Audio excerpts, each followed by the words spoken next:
예, 계속 우리가 욥기 말씀을 이제 몇 주간 좀 살펴보기로 했잖아요. 오늘 세 번째로 그 욥의 친구들에게 없는 것이라는 제목으로 말씀을 나눌 건데요.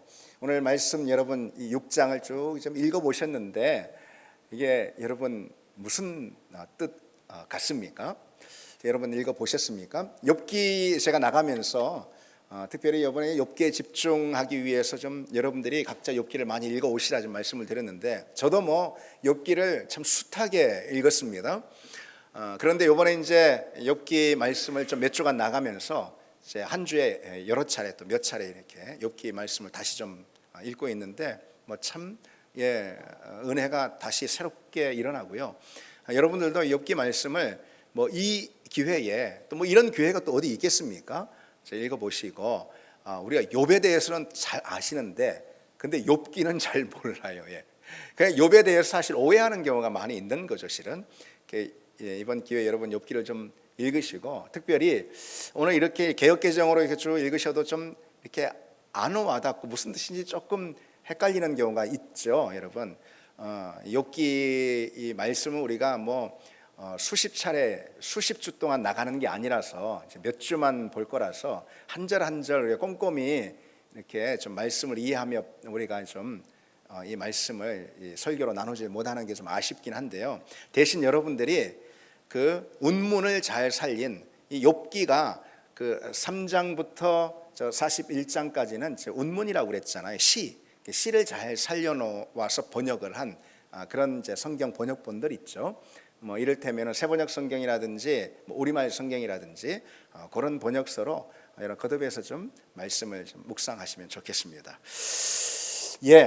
그 믿음이 없는 사람들은요, 이 고통 앞에서 아주 아파하고 몸부림하지만은 그러나 그 고통을 가지고 하나님 앞에 가지고 나아가 하나님 앞에서 씨름하지는 않습니다. 왜냐하면은 그들의 인생에서 하나님을 그들의 주권자로 여기지 않기 때문에 그런 것이죠. 그래서 뭐 어차피 이것은 내 문제인데 뭐 내가 해결해야 될 문제지 그런 마음들이 다 있는 것이죠. 그러나 욥은 그렇지 않았습니다. 욥은 하나님께 자신의 고통을 토로하고 자기 사정을 호소하며 또 한편 불평하고 분통을 털어놓으면서 계속해서 하나님 앞에 나아가 하나님 붙들고 씨름을 하는데 그래서 하나님을 단 한순간도 가만두지 않습니다.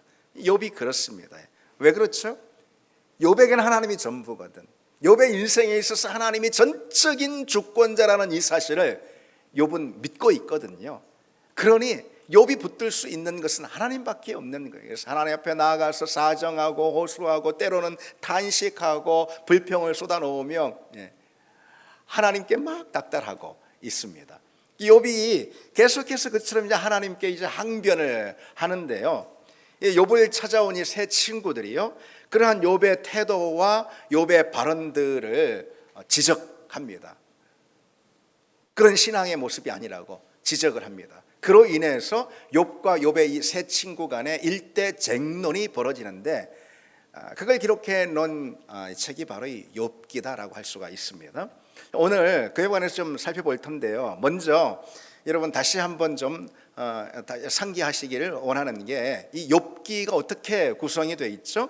욥기는 크게 세 부분으로 되어 있습니다. 1장과 2장은 제가 욥기 시작하면서 말씀을 드렸는데 서론 부분이고 전 마지막 42장이 결론이고 그 중간에 샌드위치처럼 끼어 있죠. 3장에서 41장까지 이게 이제 본론입니다. 그런데 이 본론인 3장에서 41장도요 사실 세 파트로 이렇게 구성이 되어 있다는 걸 알 수가 있습니다. 먼저 3장에서 31장은 욥과 욥을 찾아온 세 친구 간의 쟁론, 그 내용이고요. 그리고 32장에서 37장은 새로운 인물인 엘리후가 나와서 말하는 그 장면입니다. 그리고 38장에서 41장까지는 드디어 하나님께서 등장하셔서 욥의 고통에 대해서 답을 주시는 그런 말씀이라 할 수가 있습니다. 자, 그런데 여러분 이 3장에서 31장 다시 말해서 욥과 욥의 세 친구 간의 일대쟁론이 일어나는 그 내용 있잖아요. 이 내용도 역시 그 세 부분으로 이렇게 나누어졌다라고 말할 수 있습니다. 어떤 식으로 되어 있냐면은 세 친구, 어떤 친구죠? 엘리바스, 빌닷, 소발이라는 이 친구가 등장하잖아요. 그래서 먼저 엘리바스가 욥에 대해서 막 말합니다. 욥의 고통에 대해서 어떤 자기가 가지고 있는 어떤 신학적인 신념을 가지고 막 주장합니다. 그러면은 그에 대해서 욥이 답합니다. 그러면 이어서 빌닷이 일어나서 욥에게 또 막 말합니다. 그러면은 그 말을 받아서 욥이 다시 답합니다. 그리고 또 마지막으로 소발이 일어나서 욥에게 말합니다. 이 고통의 원인이 무엇인지 뭐 하면서 말합니다. 그러면은 그 소발의 말에 다시 욥이 답하는 그런 내용이 세 차례 연거푸 이어진다는 거죠. 자, 그렇게 뭐 세, 3, 3, 3 이런 식으로 이제 욥기의 구조가 돼 있다라는 거 여러분 먼저 기억을 하시고 그렇게 이제 욥기를 보시면 좋겠습니다. 욥기에서 가장 긴 지면이 할애되어 있고요. 그리고 어쩌면 이제 욥기의 핵심적인 그 메시지의 내용이 다 담겨 있는 부분, 이게 바로 욥과 욥의 세 친구들이 서로 대화하는 3장에서 31장이라고 할 수가 있습니다. 그러니까 욥의 친구들은요, 저마다 다른 자기의 신념을 가지고선 욥의 문제를 지적합니다. 그러나 공통된 점이 있어요. 그게 뭐냐? 고난을요, 인과응보적인 관점에서만 접근을 하고 있다는 거예요. 그러나 욥기는 그렇지 않아요. 욥이 느끼는 것, 그리고 또 그것을 기록하고 있는 욥기의 내용이 있잖아요. 그렇지 않습니다. 욥기는 고난이 그저 죄의 대가가 아니라고 말해줍니다. 고난은 하나님의 깊은 뜻 안에 있는 신비가 이 고난에 반영되어 있다라고 이 욥기는 우리에게 가르쳐주고 있는 거예요. 그것이 우리가 욥기를 읽고 또 이 시간에 욥기의 말씀을 나누는 그런 주된 이유라고 할 수가 있습니다. 자, 그러면 여러분 먼저 이 3장에서 31장까지 욥의 세 친구와 욥 간에 서로 일대쟁론이 쭉 기록되어 있다고 그랬는데요. 먼저 욥의 친구들이요, 욥을 찾아와요. 그래서 이제 사실 위로하고자 찾아오는 거거든요. 그런데 이 친구들이 위로를 명분 삼아서 쏟아낸 발언들이 있는데 그 발언을 좀 우리가 살펴볼 필요가 있습니다. 그래야지 욥기의 메시지를 이해할 수가 있는 거죠. 이들은 물론 선한 의도로 어떤 경건한 조언들을 해주지만은, 그러나 사실 이 세 친구의 이 조언이라는 것들이 실은 이 욥의 상처를 싸매기는커녕 오히려 헤집어 놓는 것을 볼 수가 있습니다. 이 장면을 보면은 이런 생각이 떠오릅니다. 오늘 우리의 모습 역시요, 마찬가지로 고통 가운데 있는 사람들에게 얼마나 쉽게 상처를 우리가 주고 있는지 이 욥의 세 친구가 우리의 거울이 아닌가라는 생각을 또 해봅니다. 우리는 너무 쉽게 고통 가운데 있는, 시련과 어려움 가운데 있는 사람, 문제에 봉착한 그런 사람에게 너무 쉽게 우리는 정답을 제시하고요, 우리는 섣부른 충고를 할 때가 많고요, 그리고 상대방의 아픔을 단순한 어떤 공식, 신앙 공식으로 재단해버리는 그런 실수를 범할 때가 참 우리에게 많이 있다는 겁니다. 욥은요, 자신에게 그렇게 그런 발언들을 쏟아내는 자기 친구들을 향해서 막 절규하듯 외칩니다. 그 강렬한 외침의 한 대목이 뭐냐면요, 너희는 비참한 위로자들이다, 이렇게 해요. 너희는 비참한 위로자들이야. 너희 위로는 하나도 위로가 안 돼. 그런 말이죠, 이 말이. 욥이 원했던 말, 친구들에게 욥이 원했던 것은요, 뻔한 정답이나 찾는 그런 진부한 신앙 상담이 아니었던 거죠. 그러면은 대체 이 세 친구들은요, 고난 앞에서 절규하고 있는 욥에게 어떤 발언들을 그렇게 쏟아냈을까요? 이들의 발언이 매우 길고 지루하게 이 욥기, 그렇죠, 3장에서 31장이니까 얼마나 깁니까? 그렇게 이어지지만 이거 다 찾아볼 수는 없고요. 오늘 이 시간에 우리 앞으로도 계속 조금씩 살펴볼 텐데, 이들의 각각의 요점이 있잖아요. 엘리바스, 빌닷, 소발의 발언의 각각의 요점만 좀 간단히 보시면 먼저 그걸 볼 필요가 있습니다. 먼저 엘리바스입니다. 엘리바스는요, 욥의 고난이 죄의 결과일 수밖에 없다라는 그런 전제에서 출발을 합니다. 아예 그런 전제를 가지고 있어요. 처음에는 그래서 좀 온건하게 말하지만 나중에는 아주 단정적으로 욥을 정죄하는 걸 볼 수가 있습니다. 욥이 지금 고난을 받고 있다는 그 사실 자체는 뭘 드러내주는 증거냐면은 그가 죄가 있다라는 증거라는 거예요. 네가 죄가 있으니까 네 죄 때문에 이런 고난이 있는 거 아니냐. 고난은 죄의 대가다. 이렇게 말합니다. 그게 바로 이 엘리바스의 주된 주장이었어요. 4장 7절로 8절에 대표적으로 보면 생각해 보게 죄 없이 망한 이가 어디 있으며 정직한 자의 끊어짐이 어디 있겠는가. 악을 밭갈고 독을 뿌리는 자는 그대로 거두더군. 그렇게 이제 말합니다. 욥의 고난은 그에게 죄가 있다라는 분명한 근거라는 거예요. 엘리바스는 이 죄와 의가 마치 정해진 각본처럼 각각 축복과 형벌로 이어진다라는 그런 어떤 인과응보적인 그런 틀을 그가 가지고 있어요. 그 틀 안에 갇혀 있어요.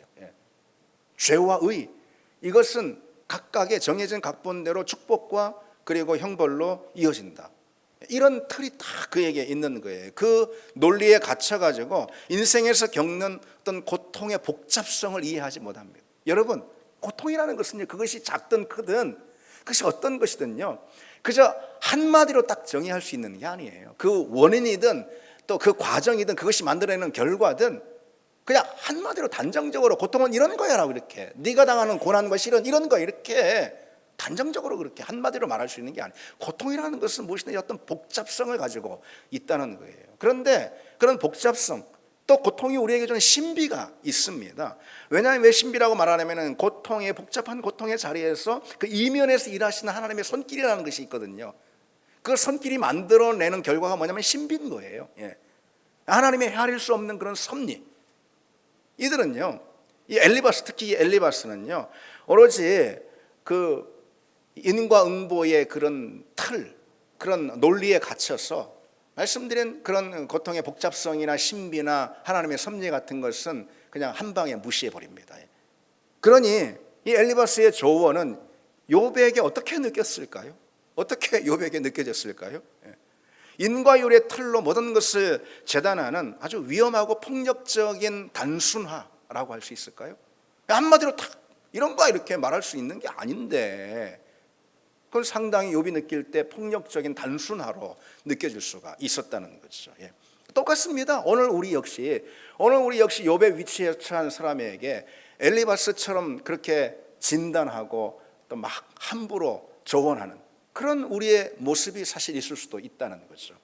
자, 여러분 그런가 하면은 빌닷이 등장하잖아요. 어떤가요?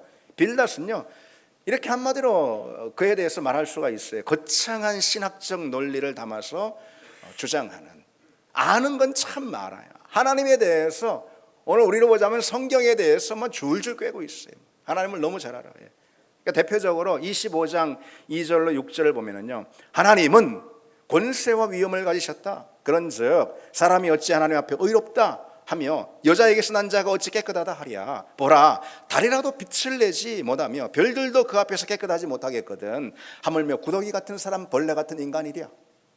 뭐 이 말 틀립니까? 이 말 하나도 틀린 게 없잖아요. 이 빌닷의 논리는 이런 거예요. 하나님은 위대하신 창조주이시니 우리는 그분 앞에서 그분에 비해서 너무나도 보잘것없고 하찮은 그런 존재다. 그러니 우리가 감히 하나님 앞에 뭘 따질 수가 있겠느냐, 이런 거예요. 그러니까 너는 하나님 앞에 청결하고 정결하게 바로 서기만 하면은 하나님이 너를 돌보실 것이다. 이렇게 말하고 있는 게 8장 5절에서 7절에 그렇게 말합니다. 그런 주장은요, 이 빌닷의 주장 어떻습니까? 뭐 그것에 반박할 게 하나도 없어요. 뭐 다 깔끔하게 맞잖아요. 다 틀린 거 하나도 없어요. 그래서 상당히 경건해 보이는 그런 조언 같아 보입니다. 그러나 결정적으로 뭐가 문제냐면요, 그의 그런 많이 아는 것 같은 지식에서 나온 말들 있죠. 이것이 실은 삶의 자리와는 완전히 괴리된, 삶의 자리와는 동떨어진 그런 신학일 뿐이라는 거예요. 특히 빌닷은 인간의 고통이 창조주이자 위대하신 하나님 앞에 마치 하찮고 무의미한 것처럼 그렇게 욥에게 말하는데요, 실은 그렇지 않아요. 절대 그렇지 않아요. 절대. 나같이 벌레만도 보다 아무것도 아닌 죄 많은 내가 창조주 하나님 앞에 뭐가 될까?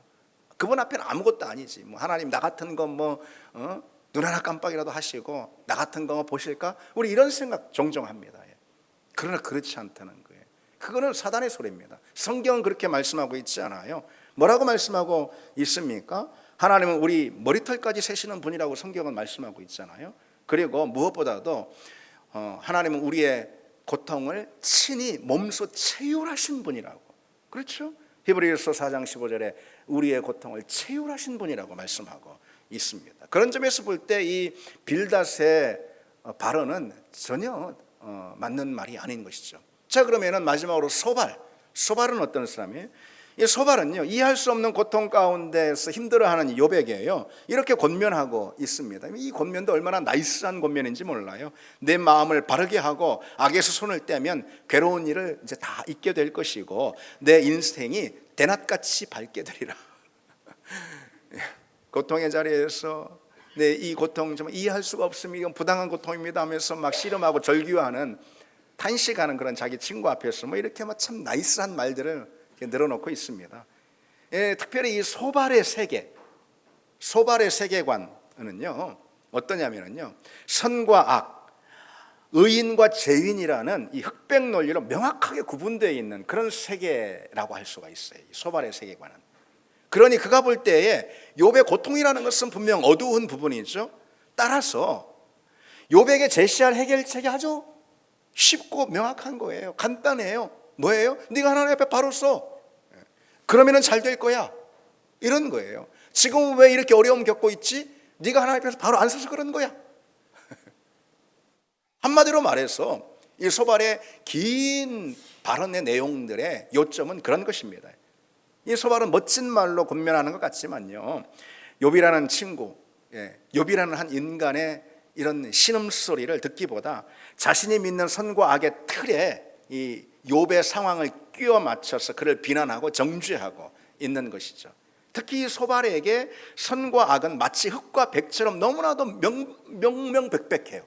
이 소발에게는 이건 선이고 이건 악이고, 아주 이 소발에게는 선과 악이 흑백처럼 명확하게 딱 정해져 있어요.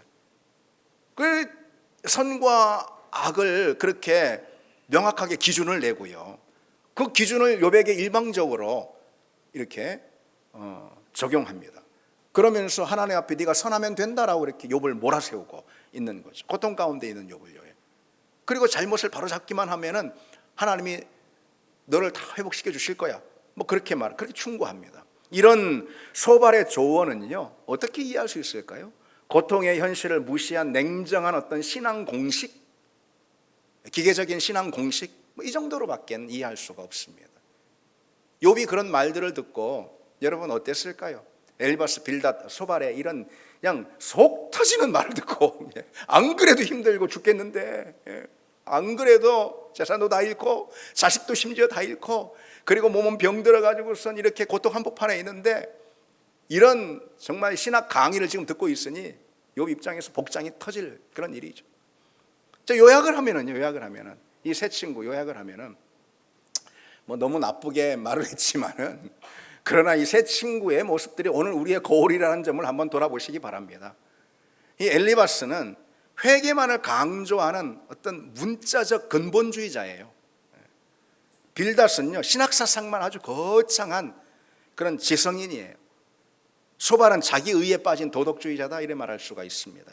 엘리바스는 고난의 복잡성, 아까 말씀드린 대로 또 신비 이런 거 전혀 모르는 사람이에요. 그는 고통은 무조건 죄의 결과라고 우기는 그런 응보적 관점을 가지고 거기에만 그냥 매달려 있습니다. 빌닷은 하나님에 대해서만 상당히 많이 알고 있지만요 그 알미라는 것, 그 지식이라는 것이 그저 신학적 탐구에서만 나온 것일 뿐 삶의 자리와는 많이 떨어진, 괴리된 그런 사람이라는 것이죠. 그래서 그가 알고 있는 만큼 삶의 자리에서 그가 충실하게 적용하고 있지 못하는 것이죠. 소발은 어떤가? 소발은 상당히 독선적인 도덕주의자들이 상당히 독선적인 그런 측면이 있어요. 그런 사람이에요. 그래서 기계적으로 흑백의 잣대를 그냥 들이미는, 그냥 다 필요 없어요. 흑백의 잣대를 그냥 딱딱 들이밀어요. 그런 사람이 바로 이 소발이라 할 수가 있습니다. 이 세 친구는요 그처럼 이제 좀 약간씩 서로 다른 강조점을 가지고 있지만은 본질적으로는 동일한 그런 공통점을 가지고 있습니다. 그게 뭐냐? 첫째로 이들은요 하나님을 자신의 신학 체계 안에 가두고 있어요. 하나님이 이런 분이다라는 그런 자신의 이론 안에 하나님을 가두고 있습니다. 그래서 하나님을 이들이 다 자기들이 이해할 수 있고 그리고 하나님을 이들이 다 충분히 예측할 수 있다라고 그렇게 생각하는 거예요. 그러나 여러분 그렇습니까? 하나님이 우리가 예측한 대로 행하시는 분이에요? 그러지 않습니다. 하나님은 때로 우리가 우리 말로 인간의 생각으로 설명할 수 없는 그런 일을 행하시는 분이 바로 하나님이라는 거예요. 두 번째로 이들은 어떤 공통점이 있냐면요, 이들은 고난의 신비를 무시하는 사람이에요. 고난에는 어떤 우리가 다 이해할 수 없는 그 고난 이면에서 일하시는 하나님의 손길, 하나님의 섭리라는 그 신비가 이 고난에 반영이 돼 있는 거거든요. 근데 그것을 무시해 버립니다. 이들은 단지 고난을 죄와 벌의 문제로만 그렇게 생각을 합니다. 셋째, 이들은 고통받는 사람에게 공감이 사실 위로자로 찾아왔거든요. 그래서 처음에는 꽤 위로자의 역할을 하는 듯 보였습니다. 처음에는. 나중에 우리가 좀 살펴볼 거예요, 그것 하나씩. 그런데 위로자로 왔지만은 고통받는 사람에게 공감하기보다는 판단해버립니다. 그래서 이들은 위로자가 아니라 사실상 검사가 돼가지고 이 욥의 상처에 정죄의 소금을 뿌리는 걸 볼 수가 있어요. 그것이 3장에서 33장에 쭉 이어지고 있는 엘리바스 빌닷 소발과 욥 간의 그런 쟁론입니다. 그런 이제 세 친구의 반복되는 발언을 듣고 있는 이 욥 어떻게 했어요? 욥은 견딜 수가 없게 되는 거예요. 너무나도 힘들게 된 거예요. 그들의 말을 통해서. 그래서 욥은 친구들의 말을 반박하면서요, 자신의 결백을 강력히 주장합니다. 오늘 본문에도 그 내용이 이제 나와 있죠. 나는 걸어가신 분의 말씀을 거역한 적이 없다. 물론 욥이요, 나는 완벽하게 하나님 앞에 어려운 존재다 그렇게 말하는 거 아니에요. 그런 사람이 어디 있습니까? 다만 나는 하나님의 말씀에 순종하려고 그래도 애쓴 사람이 이만한 이런 고통을 받을 만한 이유는 없다라고 그렇게 자신의 결백을 주장하는 거죠. 특히 25장 5절에 보면 친구들을 향해서 이렇게 강하게 쏘아붙입니다. 나는 결코 너희가 옳다고 할 수 없다. 막 옳은 말만 나이스하게 해대는 그런 친구들에게 나는 너희가 결코 옳다고 말할 수 없다. 나는 죽기까지 내 결백을 주장하겠다. 그러면서 이들이 친구들의 말에서 하나님께 향하는 걸 볼 수 있어요. 이 욥이 하나님께 그 귀를 여는 걸 볼 수가 있습니다. 자, 어쨌든 이 욥이 볼 때에 이 고난은요, 친구들은 욥의 죄라고 이렇게 막 다그치잖아요. 고난의 원인이. 근데 욥이 볼 때 이 고난의 책임은 자기에게 있는 게 아니고 오히려 하나님께 있다는 거예요. 그게 욥의 주장이에요. 그런데 여러분 놀라지 마십시오. 나중에 하나님께서 욥의 손을 들어주십니다. 그건 나중에 차차 보겠습니다. 어쨌든 자신이 당하는 이 고통의 진짜 책임은 나한테 있는 게 아니고 하나님께 있습니다. 하나님께. 그게 욥의 주장이에요. 그러니 욥은요, 먼저 하나님을 막 추궁해 듭니다. 내가 죄가 없다라는 사실을 주께서도 잘 아시지 않습니까? 이렇게 10장 7절에요. 그리고 하나님께 항변합니다. 내가 바다 괴물이라도 됩니까? 이렇게 7장 12절에 내가 무슨 바다 괴물이라도 돼가지고 나를 이렇게 하나님께 치시는 겁니까? 그렇게 항변합니다. 그리고 항변하다가 또 한편 하소연합니다. 어떻게 하소연하냐면 사람들에게 막 하소연하는 거예요. 누가 있어 내가 하는 말을 비망록에 기록해 준다면, 누가 있어 내가 한 이 말이 영원히 남도록 바위에 새겨주기만 한다면, 내가 얼마나 원통하고 내가 얼마나 억울한지, 나의 억울함을 누가 영원히 사라지지 않는 바위에다 좀 새겨줬으면, 이렇게 막 하소연하는 거죠. 그러다가 욥이 또 한편 답답해합니다. 그러면서 자신의 그 하소연을 가지고 하나님께 욥이 막 나가는 거 아니겠어요? 욥이 막 하나님께 나가는데 결국은 벽을 만납니다. 너무 답답해요. 그러면서 이렇게 30장에 말합니다. 주님, 내가 주님께 부르짖어도 주님께서는 내게 응답하시지 않습니다. 내가 주님께 기도해도 주님께서는 들은 채도 않으십니다. 주님께서는 내게 너무 잔인하십니다. 힘이 세신 주님께 주님께서 힘이 없는 나를 핍박하고 계십니다. 답답해 하는 거죠. 결국 하나님께 시선을 돌려서 하나님께 답을 얻고자 하지만 하나님의 부재와 하나님의 침묵을 욥이 경험하면서 이렇게 답답해하는 것을 볼 수 있어요.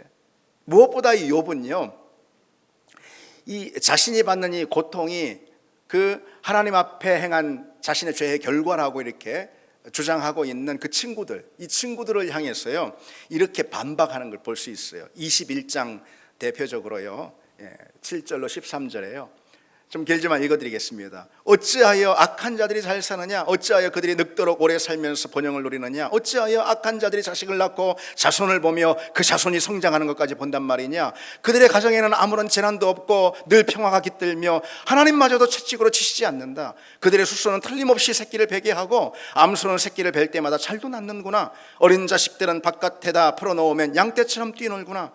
그들은 그렇게 일생을 행복하게 살다가 죽을 때에는 아무런 고통도 없이 조용히 수월로 내려가는구나. 여러분, 이게 무슨 말입니까? 너희가 말한 대로 고통이 죄의 결과라면은 저렇게 맨날 죄를 밥 먹듯이 짓는 저 사람들 있죠. 저 사람들의 현실을 한번 봐봐. 저 사람들이 얼마나 잘 살고 얼마나 형통하고 죄를 밥 먹듯이 짓는 저 사람들이 고통과는 상관없이 살면서 죽을 때도 편안하게 죽고 저들이 많은 자식을 생산하고 저들이 얼마나 잘 사는 걸 그건 뭘로 말할 건데? 그건 대체 왜 그런 건데? 욥이 그렇게 반박하고 있는 거죠. 그의 친구들에게. 그럼 여러분, 욥이 지금 바라보고 느끼고 있는 이 친구들의 문제 있잖아요. 세 친구의 문제. 이들에게는 어떤 문제가 있는 것일까요? 그래서 이 시간에는요, 고통 가운데 있는 이 욥에게 조언하고 있는 세 친구, 이 세 친구들의 문제, 그 문제는 뭐냐면은 그들에게 없는 것이 있기 때문에 문제인 거예요. 그러니까 이 세 친구들에게 없는 것이 무엇인지 좀 말씀을 나누려고 합니다. 자, 말씀을 따라오실 준비가 됐죠? 뭐 이제 시작하는 거요? 아닙니다. 너무 걱정하지 마시고, 빨리 끝날 테니까, 좀 마시고. 제가 저도 뭐 예전에 욥기를 설교하기도 하고 또 욥기에 뭐 여러 설교문들을 또 읽기도 하고 하면서 그 느끼는 특징 중 하나가 뭐 다 그런 건 아니고 물론요. 근데 일부의 특징 중 하나가 뭐냐면은 욥기를요 그냥 너무 쉽게 설교하려고 하는 그런 것들이 참 많아요. 그런 시도들이.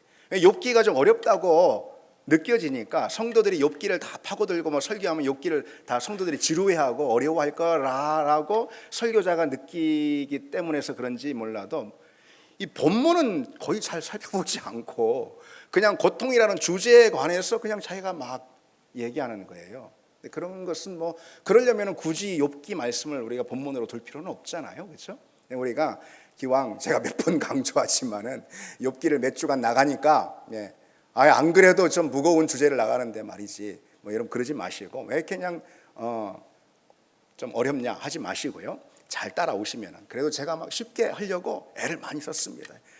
불쌍히 여기시고 저를 말씀을 잘 따라오시면 좋겠습니다. 자, 오늘 말씀의 주된 내용은 뭐냐면요. 욥의 친구들, 아까 쭉 그 친구들의 특징에 대해서 말씀을 쭉 드렸잖아요. 제가 그 친구들에게 없는 것이 있어요. 그게 바로 문제라는 거예요. 없는 것이 무엇일까? 첫 번째로요, 이들에게는 영적인 시각이 없어요. 영적인 시각. 이들은 고통의 원인을 오로지 욥의 죄에서만 찾거든요. 그래서 이들의 시각에는 사단이 욥을 시험하고 있다라는 그런 영적인 안목이 완전히 결여되어 있는 거예요. 여러분, 한번 떠올려 보시기 바랍니다. 욥기 1장과 2장에 누가 등장하죠? 사단이 등장하지 않습니까? 사단이 등장해서 욥에 대해서 하나님께 사단이 참수하고 있지 않습니까? 그 말은 뭐예요? 욥이 지금 고난받게 된 이 가장 근본적인 원인은 바로 영적 전쟁, 사단이 참수한 그 영적 전쟁에 있다라는 거 아니겠습니까? 그렇죠. 욥의 고난은 영적 전쟁이라는 이 사실을 그보다도 분명히 보여주는 게 어디에 있습니까? 그렇습니다. 그런데 욥의 친구들에게는 그런 것이 전혀 보이지 않는 것이죠. 그러니 이들의 눈에는 그저 현상만 가지고 판단하는 거예요. 현상만. 그러니까 이런 거예요. 여기서 벗어나지 못하는 거예요. 욥이 고난을 받는다. 고난은 죄의 결과다. 따라서 욥은 회개해야 한다.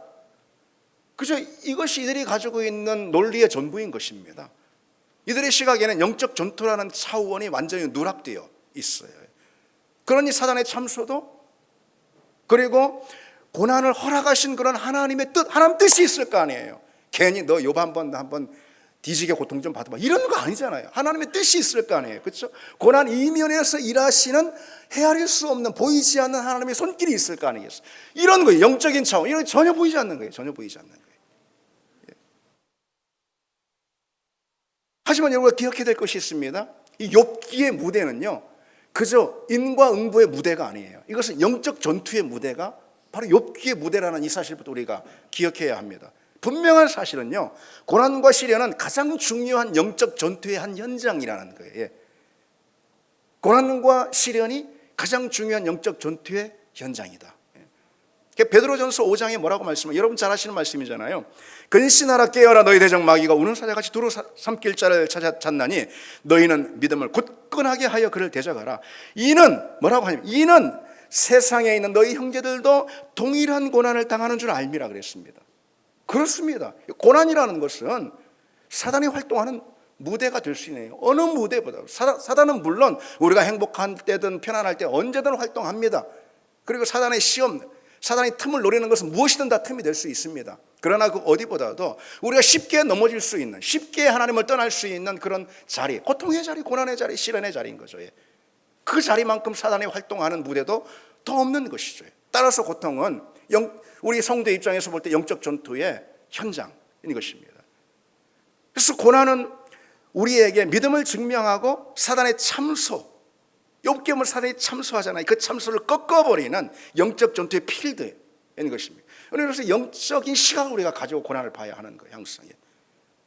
우리가 뭐 힘들고 고통당하고 마음이 힘들고 몸이 힘들고 그러면은 무슨 즉각 쪼로로 상담가만 찾아가서 물어볼 게 아니라는 거예요. 그것도 필요하지만 영적인 시각을 하나님께 구해야 하는 것입니다. 사단은 욥을 향해서 뭐라고 참소를 했었죠? 1장에 보면 나오잖아요. 하나님이 복 주시니까 네가 잘 믿는 거지. 하나님이 그 복을 거두어가면 네가 하나님 욕하고 저주할 거 아니냐? 그렇게 욥을 바라보면서 하나님께 욥을 참소하고 있는 것이죠. 우리를 향한 사단의 참소 역시 똑같습니다. 오늘도 그러한 참소가 우리의 계속해서 일어나는 거죠. 따라서 여러분, 고난의 순간에 우리가 믿음을 버리지 않고 여전히 견고하게 서 있는 그 신앙의 모습이 있죠. 이것만큼 사단의 참소를 꺾어버리고 사단에게 큰 실패를 안겨주는 그런 사건도 없는 것입니다.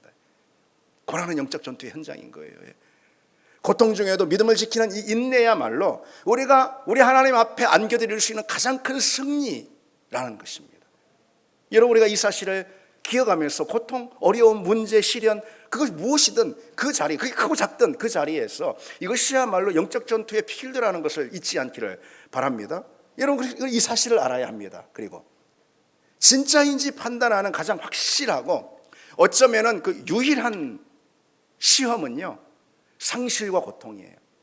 그 믿음이 하나님 앞에 그 신앙이 진짜이냐 그렇지 않냐라는 것을 시험하는 가장 분명한 테스트의 자리가 어디냐? 고난과 상실이라는 거예요. 그래서 종교학자 마틴 루터는요, 십자가의 고난은 모든 것을 시험한다. 그리고 우리의 모든 신앙 고백의 내용, 그 어떤 거든, 주일날 와서 이렇게 찬양하며 신앙 고백을 하는 거든 뭐 어떤 거든요, 우리 신앙 고백의 모든 내용은요, 이 십자가의 고난이라는 시험을 통과해야지만 되는 것입니다. 그래야 그것이 진짜인지 분별이 되는 거예요. 그래서 하나님께서는 항상 영적 전투의 필드인 그 고난의 자리를 우리에게 허용하실 수가 있는 거예요. 하나님 진짜 사랑하는 사람은 고난을 허용하실 수가 있는 거죠. 진짜 믿음의 사람인지 고난의 자리에서 드러난다는 거예요. 진짜 예배자인지 역시 마찬가지, 시련과 역경이 그것을 테스트합니다. 고통은 그 사람의 신앙이 껍데기인지 알곡인지 그걸 알게 해줍니다. 그래서 우리는 종종 신앙 고백을 합니다. 물론 좋습니다. 당연히 그렇게 해야 됩니다. 예배의 자리에서 오늘 찬양하지 않습니까? 때로 찬양하면서 주님이 전부라고 고백하기도 하고, 주님 없으면 내 인생 안 된다고 고백하기도 하고 그렇게 합니다. 물론 그렇습니다. 그러나 그 믿음이 정말 진실한 믿음인지 단정적으로 말하고 싶진 않지만, 그러나 이 자리에서는 그렇게 말하고 싶습니다. 그런 믿음이 진짜인지 그건 유일하게 테스트되는 자리는 고난이라는 거예요. 상실을 경험하는 자리라는 거예요. 십자가의 시련의 자리라는 것입니다. 그 자리 아니고서는요, 우리 믿음이 진짜인지 거짓인지 알곡인지 쭉정인지 분간하지 못하게 되는, 스스로도 알지 못하게 되는 거예요.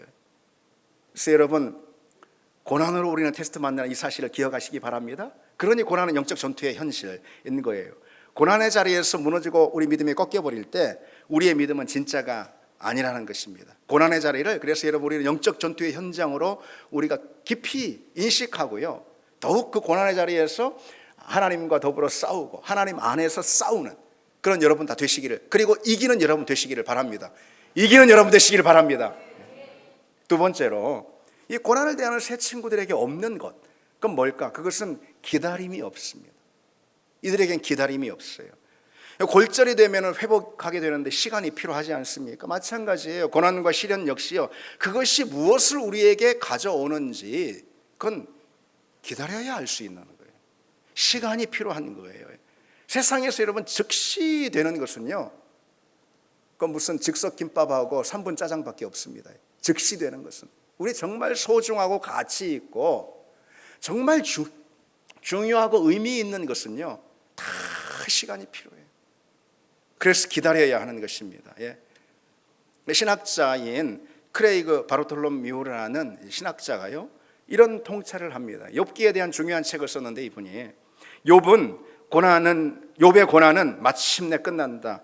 욥은 변화되고 그의 믿음은 성장했다. 그리고 다시 모든 복을 얻게 된다. 그러나 중요한 점은 3장에서 41장이라는 긴 변화의 여정에 지름길은 없다는 점이다. 예. 욥기가 왜 이렇게 길어요? 욥기가 짧으면 욥의 고난도 그만큼 짧게 끝났을 텐데. 그럴 수도 있겠죠. 근데 욥기가 긴 이유가 무엇이냐? 예. 변화의 여정의 지름길은 없기 때문인 것입니다. 욥은 그랬어요. 기다려야 했어요. 하나님 안에서 답을 얻을 때까지 고통 속에서 그가 기다려야 했습니다.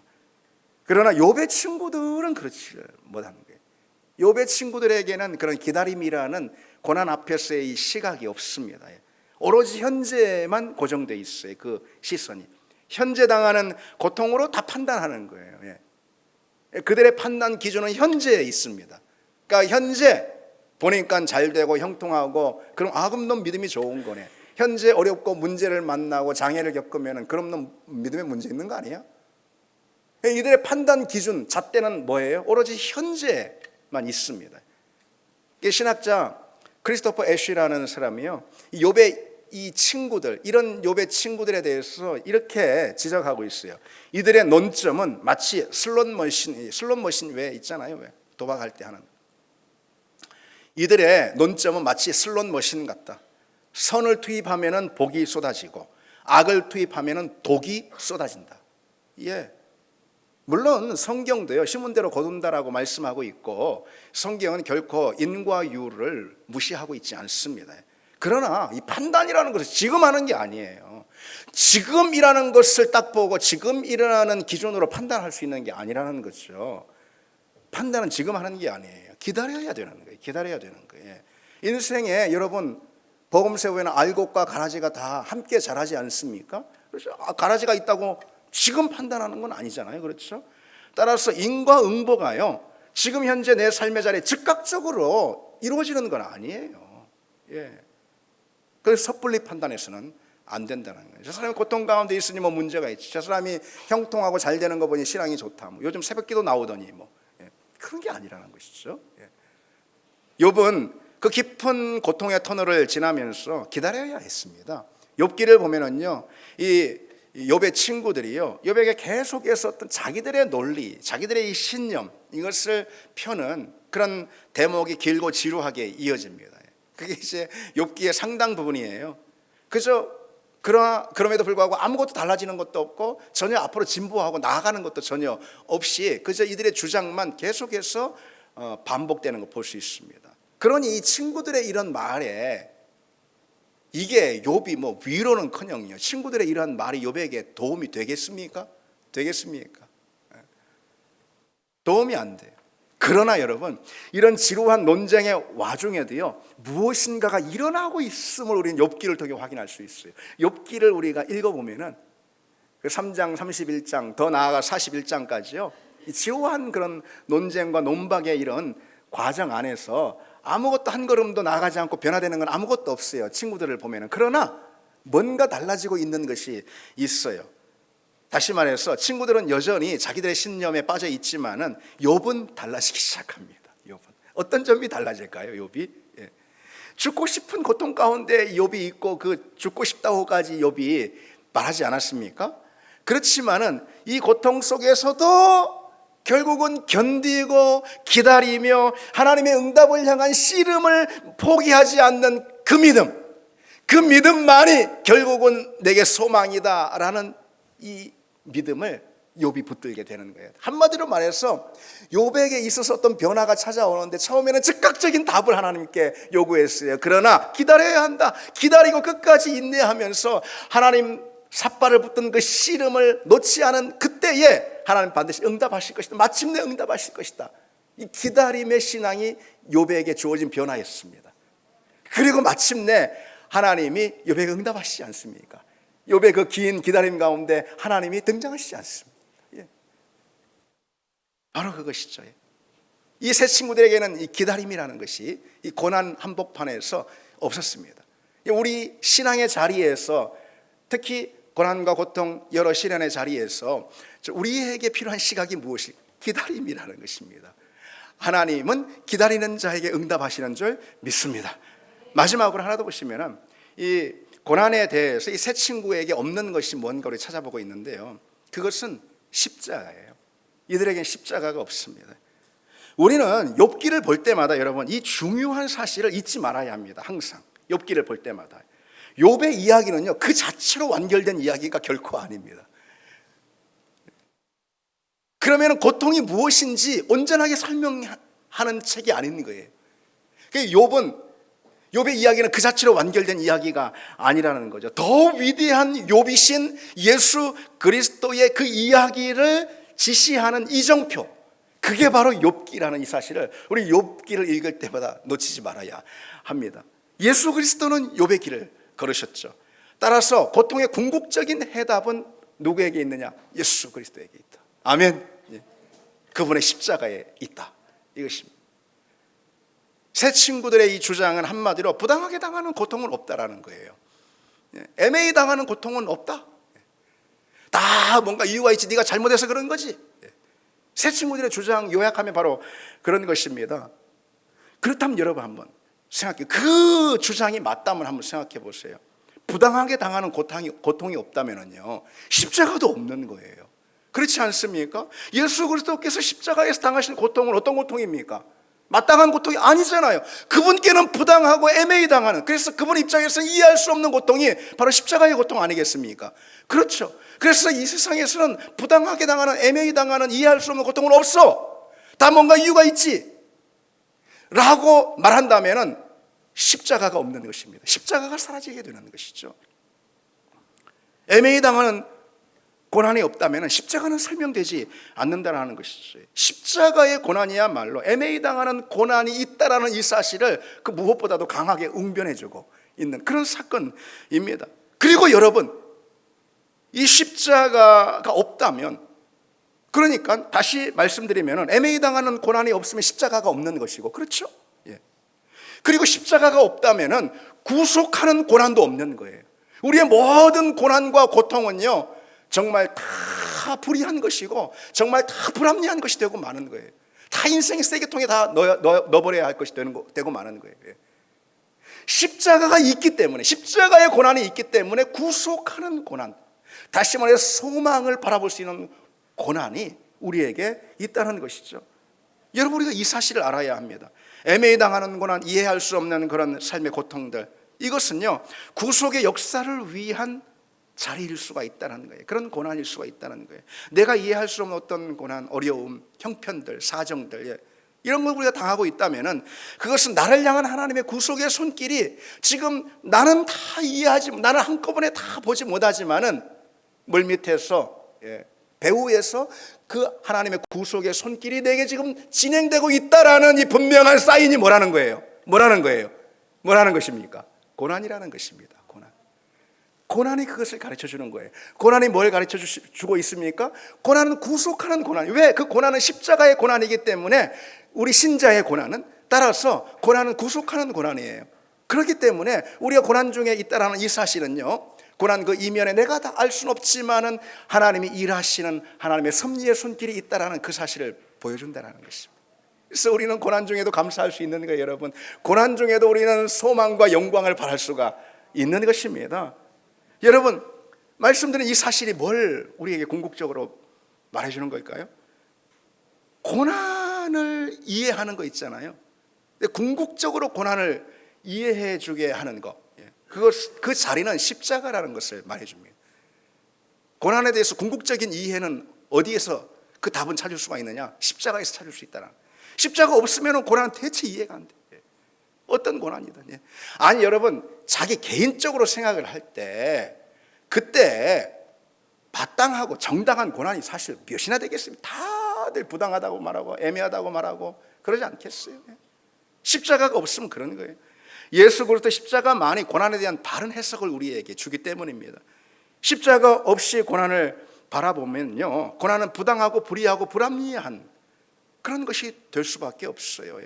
그러니 고난과 시련은 인생의 불순물밖에 될 수 없는 것이고요, 고난을 아무리 고통을 아무리 미워한다 하더라도 그것을 환영할 수는 없는 노릇입니다. 그렇지 않습니까? 십자가가 없을 때, 구속을 주는 십자가가 없을 때 그런 것이죠. 물론 여러분 오해는 하지 마십시오. 고난이라고 해서 모든 것이 똑같은 고난은 아닙니다. 하나님과 상관없는 인생이 당하는 그런 고난이 있죠. 이것은 마지막 심판의 미리보기다 라고 할 수 있습니다. 불신앙 안에서 겪는 고통이 있죠. 이것은 십자가의 자리에서 심판의 자리, 마지막 심판의 자리에서 만나게 될 고통의 전주곡이다.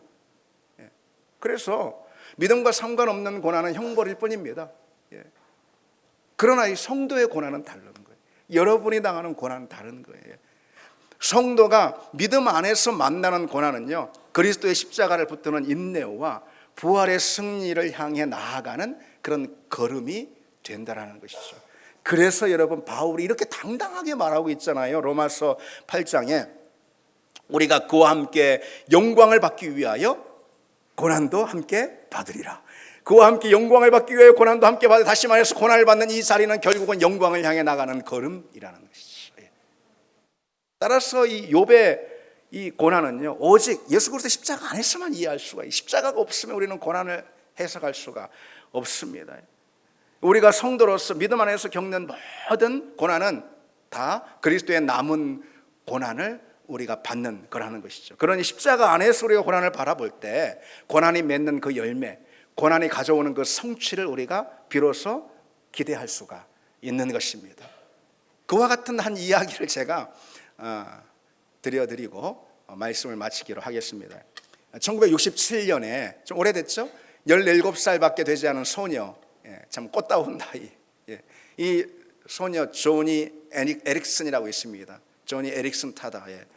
이 사람이 그 다이빙을 하다가 머리부터 이 땅에 닿아가지고요, 물에, 그래가지고 바닥에, 그래서 이제 목 아래로는 다 마비되는, 전신이 마비되는 그런 정말 끔찍한 사고를 겪었어요. 그래서 그로부터 17살 아니에요. 2년 동안요 막 울분에 차서 분노하고, 그리고 절망하고 그랬습니다. 하나님, 왜 내가 이런 고통 가운데 있어야 합니까? 그가 신앙인이니까요. 그래서 매일같이 하나님 원망하고 죽고 싶어 했다는 거죠. 근데 그러다가 이제 병상에서 그 성경을 읽습니다. 정말 성령이 일하시는 거죠. 그러니까 성경을 읽다가 자신이 그 고통 가운데 이런 것은 그 고통이야말로 십자가로 이끄는 과정이라는 이 사실을 그가 발견하게 된 거예요.